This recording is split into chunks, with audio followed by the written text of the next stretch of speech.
श्री कृष्ण के सिरदर्द की कहानी। राधा और कृष्ण के प्रेम के बारे में कौन नहीं जानता है। कहते हैं कि कृष्ण और राधा का विवाह नहीं हो पाया था, लेकिन दोनों में इतना प्रेम था कि आज भी दोनों का नाम एक साथ लिया जाता है। श्री कृष्ण का राधा के लिए प्रेम और राधा का श्री कृष्ण के लिए समर्पण देखते ही बनता था। शायद इसलिए अपने आप को सबसे बड़ा भक्त कहने वाले नारद मुनि को राधा से जलन होने लगी थी। यह बात श्री कृष्ण अच्छी तरह से जानते थे। एक दिन राधा के बारे में बात करने के लिए नारद मुनि श्री कृष्ण के पास आए। यह बात श्री कृष्ण को पता चल गई थी। जैसे ही नारद मुनि वहां पहुंचे तो श्री कृष्ण ने उन्हें देखकर अपना सिर पकड़कर बैठ गए।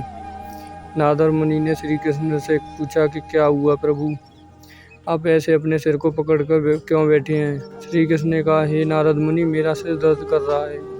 नारद मुनि ने पूछा, प्रभु इसको दूर करने का उपाय क्या है।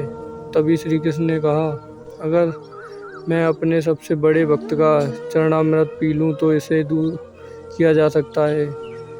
तब नारद मुनि सोचने लगे कि सबसे बड़ा भक्त तो मैं हूँ, लेकिन अगर मैं अपना चरणामृत दूंगा तो मुझे नरक जाने जितना पाप लगेगा। मैं प्रभु को अपना चरणामृत नहीं दे सकता। कुछ देर सोचने के बाद उनके मन में राधा का विचार आया और वो सोचने लगे कि लोग राधा को भी तो श्री कृष्ण का सबसे बड़ा भक्त मानते हैं, इसलिए क्यों न उनके पास जाकर पूछा जाए। ऐसा सोचकर वह राधा के पास गए और उन्हें सारी बात बता दी।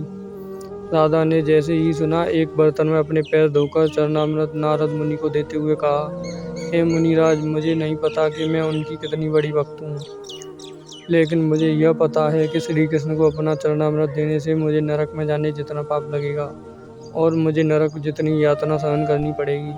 मुनिवर, वह सब मैं सहन कर सकती हूँ, लेकिन अपने स्वामी को पीड़ा में नहीं देख सकती। यह चरणामृत ले जाकर आप उन्हें दे दें।